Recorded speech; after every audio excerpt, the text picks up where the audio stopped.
the Golden Warriors of John Paul II came, so close to the playoffs last year. They had to go through pages and go down about 8 lists before they could figure out, unfortunately, that they didn't make the playoffs last year. Coach Chris Myers is back. Team is back. You guys remember how close you came last year, didn't you, to really taking that next step? We do. Last game we needed to win by, I believe it was 8 points. We won by 1 point.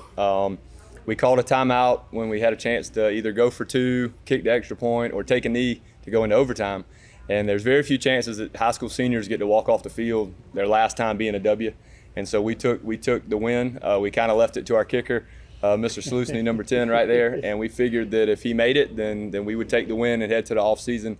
And if he missed it, then we would play for overtime and play for the playoffs. And he put it through. How about, though, the chance to just take a win? After the year before, when you guys were still putting it together, to be able to say, hey, we're going to win a game. Absolutely. We had some games last year that some of them we wish we had back. We had 2 games. Bethesda and Thomas Hayward were 10-point losses.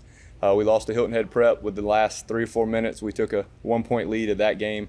And then to beat Beaufort, we put some things together, but I think there's some things we left on the field we wish we could have finished differently. All right, introduce this bunch. These are your leaders. These are the guys who are going to. These are the guys. There you go. Tell me a little bit about them. All right, we got Mr. Evan Sluisny, number 10. He's an outside linebacker receiver for us. He'll be a senior this year. And still kicking? Yes, and still kicking. Michael Carbone will be a senior. He was one of our top 2 or 3 tacklers last year. He started at middle linebacker the last 2 years. This will be a 3-year starter. Tony Hill's a junior right here. He has a lot of playing time. He'll be one of our best tacklers this year on defense. He'll touch the ball some on offense as well.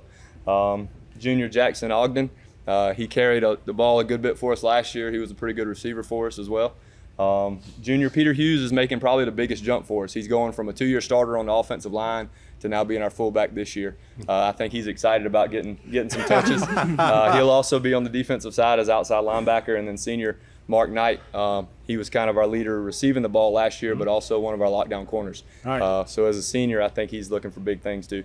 How much have things changed? I'm partial to kickers. I don't know why. They never get any love. They just get beat on when they miss a field goal. But how far has the program come in the last couple of years with Coach? You guys as seniors have seen the other side of it. Now you're seeing the right side of it. Pretty far, definitely. Yeah. It's just crazy coming from the very bottom, being a freshman, getting 0 playing time, and getting a new coach, and did a great job.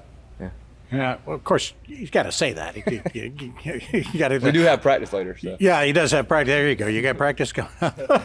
Peter, tell me about getting off the line, out of the 3-point stance, and getting to carry the ball. Oh, he's still in the bit. 3-point stance. Okay. Starting at fullback. Yeah. What's really incredible about it is getting to see what's going on now everywhere in the backfield. I'm really excited just to make some progress for our team. Carry them, do a couple of victories. I'm just really excited to be do a lot of work, develop, just get better and better each day. So. Yeah. Talk about the strengths of this team. Where do you think you're going to be able to rely on? Well, we run a triple option, and the main reason we do it is because our strength is our skill guys. Right now, the only one in the backfield we're missing will be our quarterback. He's a sophomore, so he wasn't invited to come. But he's our fullback. Our 2 wings are right here most of the time. Tony's kind of the backup at all 3 of those positions, and so we'll go as our skill guys go. And like I said, that's why we run the option. We don't depend on linemen that much. So if we can just get the ball to the edge in space, I feel like we'll be okay. And nobody else is running it. So you guys are really tough to scout, aren't you? We are different, yep. And that's a positive on Friday nights for sure, especially on short weeks. And I think me and you talked about we have 2 Thursday night games this year. Yeah. And so you throw a short week at somebody who hadn't seen this kind of offense, it makes it interesting on Thursday or Friday night. Now, does it make it any more difficult on defense to not see a regular spread kind of offense that everybody else is running? Because in practice you're seeing the triple option? Doesn't make any difference to you? No. You're just chasing the football anyway, right? I feel like at practice we kind of show them, what the other teams are going to be doing. And so most of the time when we're working offense, these guys are on the offensive side of the ball, so they're not having to play against the flex bone too much in practice. And so I think it works out okay. What keeps you awake at night? What are you worried about? Getting to Friday night, not getting that phone call that says, hey, coach, you're shut down for 2 weeks. It's the same issues we had last year as far as that concern.